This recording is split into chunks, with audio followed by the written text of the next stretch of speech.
চীন থেকে বাংলাদেশ সফরে এসেছেন ভারতের গোয়েন্দা সংস্থা রয়ের প্রধান। কিছুদিন আগে বাংলাদেশের গোয়েন্দা প্রধানও ভারত সফর করেছেন বলে জানিয়েছেন প্রধানমন্ত্রীর তথ্য উপদেষ্টা ডক্টর জাহিদুর রহমান। দুপুরে সচিবালয়ে এক ব্রিফিংয়ে সব কথা বলেন প্রধানমন্ত্রীর তথ্য উপদেষ্টা।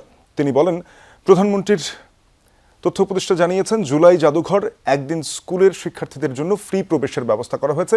পর্যায়ক্রমে স্কুল শিক্ষার্থীদের জন্য এই ব্যবস্থা থাকবে। জাতীয় জাদুঘর সহ অন্যান্য জাদুঘরেও তাদের ফ্রিতে প্রবেশের ব্যবস্থা করা হবে।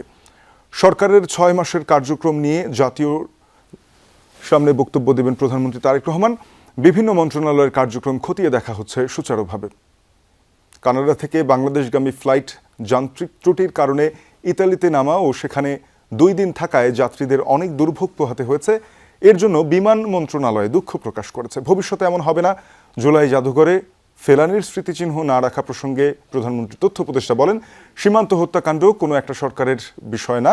2 দিন আগেও সীমান্ত হত্যাকাণ্ড হয়েছে। জাদুঘরে শেখ হাসিনার দুঃশাসন ও জুলাইয়ের ঘটনা স্থান পেয়েছে। বাংলাদেশ ভারত সম্পর্ক এগিয়ে নিতে হলে ভারতকে অনুকূল পরিবেশ তৈরি করতে হবে। যিনি এসছেন, প্রধান এসছেন, এটা নিয়ে প্রচুর স্পেকুলেশন দেখছি। তিনি চায়না থেকে ঢাকায় এসছেন।